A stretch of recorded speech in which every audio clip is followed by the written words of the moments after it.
HQ of iron-blooded autists. With the mission briefing done, Billy Ray Anderson gathered Boo, Tubbs, Losey, Rex and Utilius, giving them detail of their mission. The team would take a chimera to go deep into the nearby jungle to explore sightings of possible tyrannid spore pods. Before that, Boo, Losey and Rex went to requisition office to gather some equipment for the mission. Thanks to some incredible haggling on Rex's part, team was given an ample supply of explosives and grenade launchers, much to Ogren's delight. Furthermore, they have also acquired a dark box with white arch on white side and inquisitorial rosette on the other. While the shopping was going on, Tubbs and Utilius have been loading up Chimera with other supplies and recruits, as well as trying to find their field officer, who was nowhere to be seen. They suspected he was hiding from the mayor's ire, since he recently climbed the mayor's shit list, being beaten only by Rex. When everything was loaded up, Chimera finally set off in direction of Pod's location. It was not an easy ride, as Ogrians had to occasionally paddle to keep the Chimera moving, since the planet's ground in general felt more like pudding than solid ground.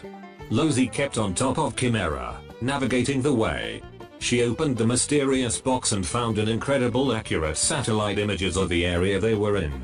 Looking on the map, she spotted a faster, albeit more dangerous route to their destination. Billy Ray, trusting her instincts, ordered Chimera that way. And then, in the thick forest, she spotted a shadow moving. Ogrins and Losey spent only a few seconds trying to pinpoint the shadow before they all opened fire in the general direction of the target.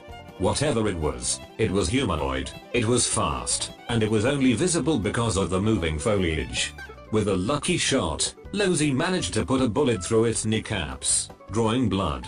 At the same time, Field Officer MC Roll finally woke up from back of Chimera, wondering what the noise was all about.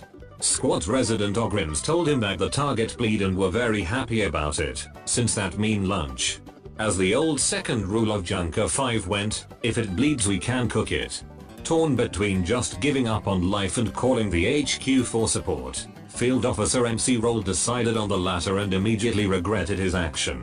Since it was no one else by Mayor Morgan himself who picked up the Vox call.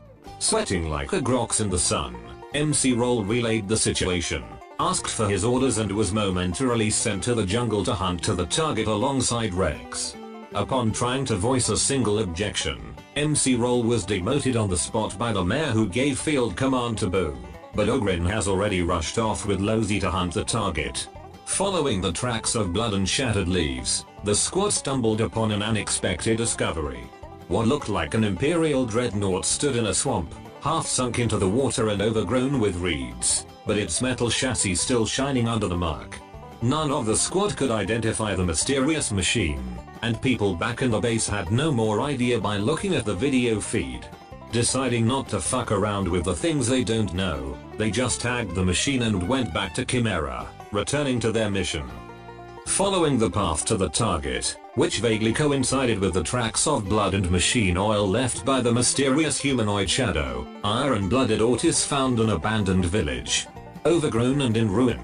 They were instantly struck by its beauty. Despite it being a shithole of a place, it was in many ways still nicer than their own camp. Looking around, they found few evidence of what happened to the place, save for maybe a few odd holes in the walls. Upon further inspection, however, it was Ogrins of all people who figured out that those holes were made by plasma weapons, and upon even further inspection, that edges were also vaguely claw-shaped. Less than a mile from their target, the squad decided not to fuck around and rushed back into the Chimera. They just managed to lock the doors of the tank, when something started eating the walls of it. The shadow has returned, dead set to chew on the crew inside the Chimera, but Boo was incredibly fast and even managed to grapple the attacker, grabbing it by its head. Being too near to open fire with the main gun, Utilius and Rex instead spun the turret around and started pounding the now heavily bleeding attacker with the barrel of the gun. Screaming and cursing being tried to flee, Taboo held it tight, thrusting his sword into its neck. "You are ugly," he said, "and that is coming from an Ogrin." Any chance of its escape were ended when Billy Ray managed to stuck his chainsword into its unhurt leg. He delivered a smile to the Ogrin and silently said, "Make a wish, Boo," as they both started pulling the screeching monstrosity apart. Finally, in his finest moment of heroism, MC Roll approached the completely trapped and helpless attacker, who had no ways of resisting anyone anymore. And with the bravery that only the finest of nobility had, ended its life. With the being finally dead, everyone could take a look at it. If it was human once, it was no longer now. It was completely covered in cybernetics, sharp teeth jutting under its helmet and red eyes dotting it. Its hands had claws covered in plasma cutters and multitude of guns. On top of it all, its body was scarred with runs to the Chaos God. Last bits of its humanity was dog tags that read 46th Regiment of Junker 5, which not even Billy Ray heard of. Chaotic cyborg or whatever it was, in the end, was too heretical to be carried or examined any further by the iron-blooded autists. They removed the dog tags, dumped the body into the ditch, and unloaded every bomb, bullet, and in Rex's case, piss, onto the body. The flames grew and grew, engulfing the village and even expanding to the spores that were the main objective of the mission.